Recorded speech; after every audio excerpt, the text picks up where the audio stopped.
तो आज हम बात करेंगे जो अपना इलेक्ट्रिक चार्ज है उसकी तीसरी प्रॉपर्टी के बारे में। तीसरी प्रॉपर्टी क्या थी? कंजर्वेशन ऑफ चार्जेज, आवेशों का संरक्षण। ये इसकी तीसरी प्रॉपर्टी है।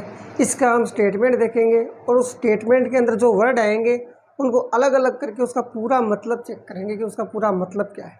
ठीक है, तो इसका स्टेटमेंट क्या है आवेशों के संरक्षण का, कंजर्वेशन ऑफ चार्ज का? इसका स्टेटमेंट ये है। तो अपने पास इसका स्टेटमेंट क्या है?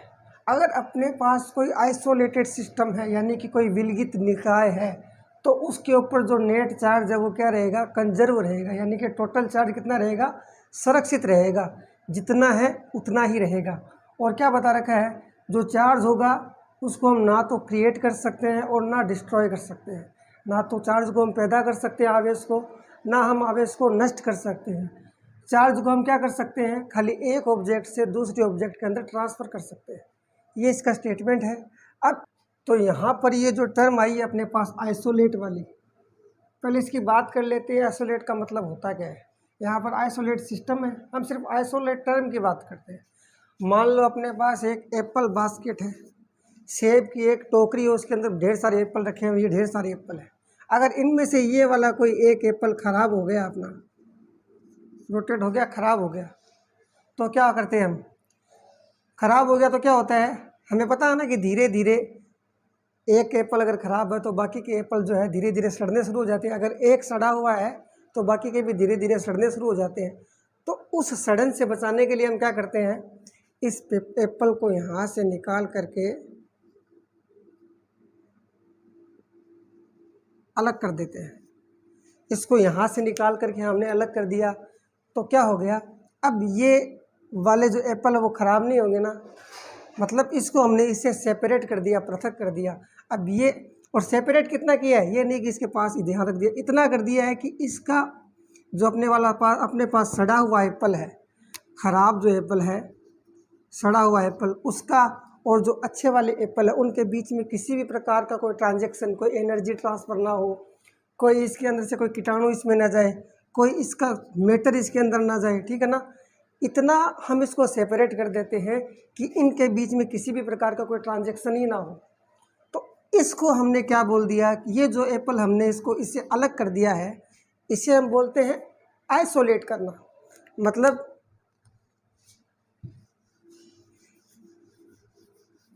दूसरे से पृथक करना, दूसरे से अलग करना। जैसे कोरोना के टाइम में क्या किया था? अगर एक पर्सन कोई बीमार हो गया था, जिसके कोरोना हो गया था, तो उसको क्या कर रहे थे? उसको पकड़ के ले जा रहे थे और एक अलग जगह ले जा के रख रहे थे ताकि उसका ट्रांजैक्शन दूसरे ह्यूमन बीइंग से ना हो। ठीक है ना? और कितना दूर लेके जा रहे थे? इतना दूर कि वहाँ उसके आसपास कोई दूसरे जो पर्सन एकदम ठीक है, जिनको प्रॉब्लम नहीं है, वो उसके आसपास ना आए, उतना दूर लेके जाते हैं। तो इसका मतलब यहाँ पर आइसोलेट, अपने पास क्या? Isolated system. सिस्टम का, आइसोलेटेड सिस्टम का मतलब क्या हो गया? अपने पास वह सिस्टम जो अपने आसपास के सिस्टम से क्या रहे? सेपरेट रहे, पृथक रहे, अलग रहे।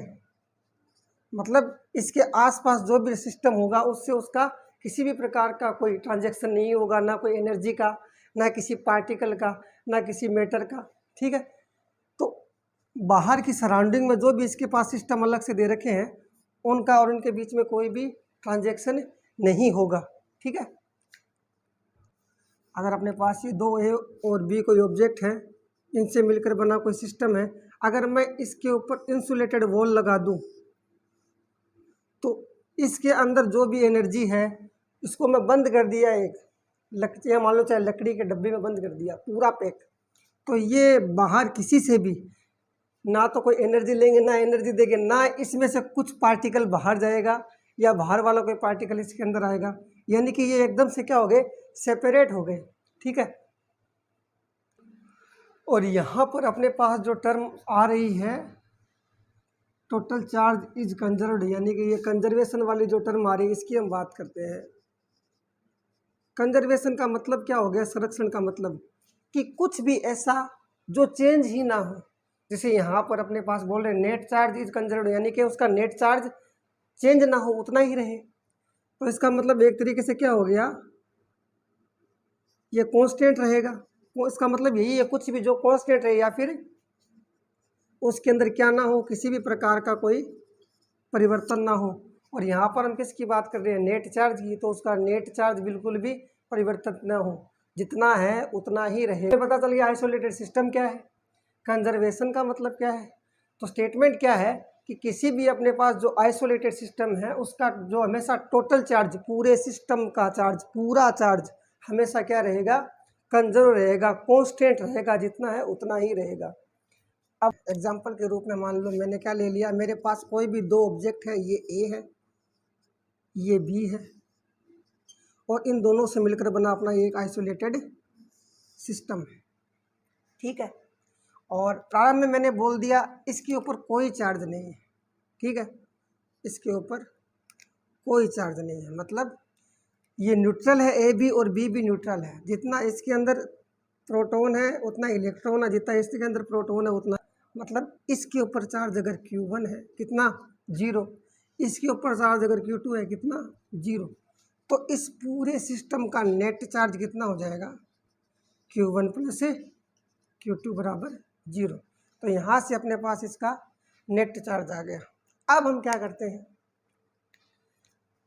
कि अगर मैं इन दोनों के बीच के अंदर फ्रिक्शन करवाऊँ या घर्षण करवाऊँ, अब मैं बात करता हूँ अगर जब मैंने घर्षण करवा दिया, फ्रिक्शन करवा दिया, तो मान लो ए में से 3 इलेक्ट्रॉन इसमें चले गए, 3 इलेक्ट्रॉन, एक इलेक्ट्रॉन, ऐसे भी दिखा सकते हो इसको, ये दूसरा इलेक्ट्रॉन, ये तीसरा इलेक्ट्रॉन, ये 3 इलेक्ट्रॉन बी के अंदर चले गए।